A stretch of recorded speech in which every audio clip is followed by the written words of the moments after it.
Hey there! So do you notice anything missing? Does my brows not match? Well, we have to fix that. So I want to show you guys one of my most favorite products that we just got recently. It is our Moodstruck Brow Obsession Palette, and I'm obsessed with it for good reason. Look at how groomed and just put together my brow looks. I mean, honestly, my brow has never looked so good before. And there's just something about having your brows done that just frames your face, puts it all together. It's just like everything over here just looks that much more put together. And it just looks like, you know, my whole look isn't complete. So let's fix that. Let's complete this look today. So I want to demonstrate how to use this palette here and also just how to shape your brows, because a lot of times people just don't do their brows at all because they don't know how to do them. Well, there's a little bit of a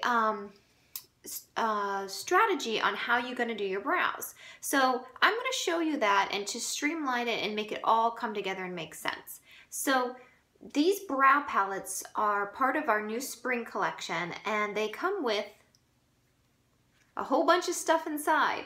So all of our brow palettes will include 2 shade tones depending on if you're light, medium, or dark, and then it comes with 2 highlights.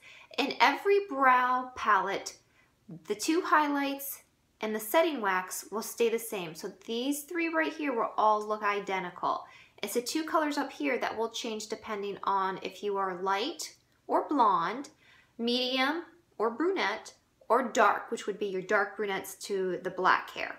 So with getting started, I recommend using our brow brush. It is a great tool that has an angled end on one side and a flat square on the other. They're very thin brushes, so they create a nice, precise brow shape. And that is key with doing your brows, is if you have the right tools, you can really sculpt anything. So I'm going to go ahead and show you how to do this. And the nice thing is it's got a little mirror here, so it makes it easy when you are applying your brows. Because sometimes if you're trying to look in the mirror and do it, it's just easier if you have a handheld mirror up close. So I'm going to be using my mirror and a little bit of the camera to create this look. So when you think about your brow shape and how it's supposed to go, if you take your tool and you line it from the outside of your nostril all the way up, that is where your brows are naturally supposed to start. If you angle from your nostril through your eye, right through the center of your eye and upward, is where the highest point, the arch of your brow, is supposed to be. And if you take from your nostril and you go angle it outward past the edge of your eye, that is where your brow is naturally supposed to end. So when you're shaping your brows, keep that in mind, that you want to have your brows. So right here would be where my brow is supposed to start, my highest point up here at the arch, and then where mine is supposed to naturally end, which mine obviously end about right here, and they need to end about right there. So we will fix that. So what I like to start with first is I like to start with the angle side of my brush, and I'm going to take the darker color here. Now, depending on the shade of your brows, you may use more of the lighter tone, or you may use a little of the darker tone, or you can kind of mix them together, which is what I do. So I'm going to be starting from the bottom of my brow, and I'm going to go where I'm going to follow my natural shape of my brow, and I'm just going to line underneath here. So I'm just creating a nice line up to where about my arch is, okay? So I just created a little line there. Then I'm going to follow my arch and I'm going to bring it downward. So see here, it's almost like I stenciled underneath my brow. Now I'm going to take some of my color and I'm going to come back in and I'm going to go from the top of my brow. So this time, I'm not going to go right from where my brows naturally go upward. I'm going to start where my brows grow at an angle, and I'm just going to, again, kind of just draw a little line up here, up to my arch, and then I'm going to feather it downward and to the end of my brow. So I've created almost like a nice stencil. Then what I'm going to do is I'm going to take I didn't put any extra product on here, and I'm just going to do some light strokes to fill in upward with my brow. And then I'm going to start to fill in a little bit, going in the same direction of my brows, okay? Then I'm going to come back and I'm going to grab some of my lighter. I'm going to switch around to my square side, and I'm going to grab a little bit of the lighter color, and I'm just going to fill in a little bit more. So this is kind of where you can become a little creative, and depending on your brow color and your brow shape, you can change these colors up. Like if your brows are a little bit on the lighter side, you're going to want to stay more with the lighter color. If your brows are really dark, you'll probably want to stay more with the darker color.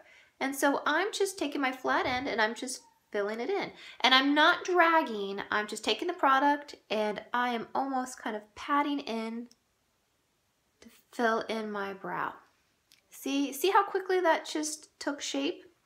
Now what I'm going to do lastly is I'm going to just rub off any excess off of my flat end here. And then I'm going to come back and I'm going to set it with our brow wax. So I'm just getting a little bit of the brow wax on my brush here. And again, I'm just lightly rubbing some of that brow wax into my brows. What this is going to do, it's going to do a couple of things. Not only is it going to keep all that color that I just put on there, keep it all in place and create this nice waterproof barrier for my brows so that this shape lasts all day until I wash it off. But another thing that it's going to do, which I absolutely love, and it may be hard to tell on camera, but it combed my brows and just created a nice groomed look. You see how groomed it looks? Because sometimes your brows can get a little, at least mine can. I'll have one hair that's kind of growing one way or another and poking out a weird way.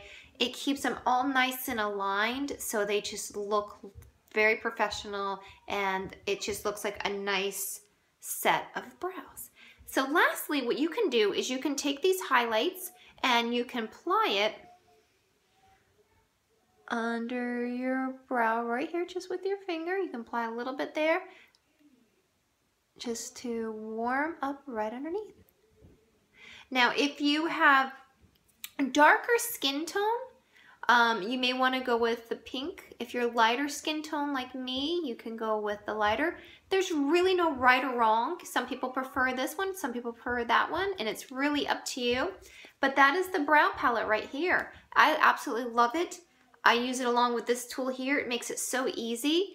And if you have any questions or you'd like to be color matched to help find the right brow palette for you, then just let me know. Thanks. Have a good day.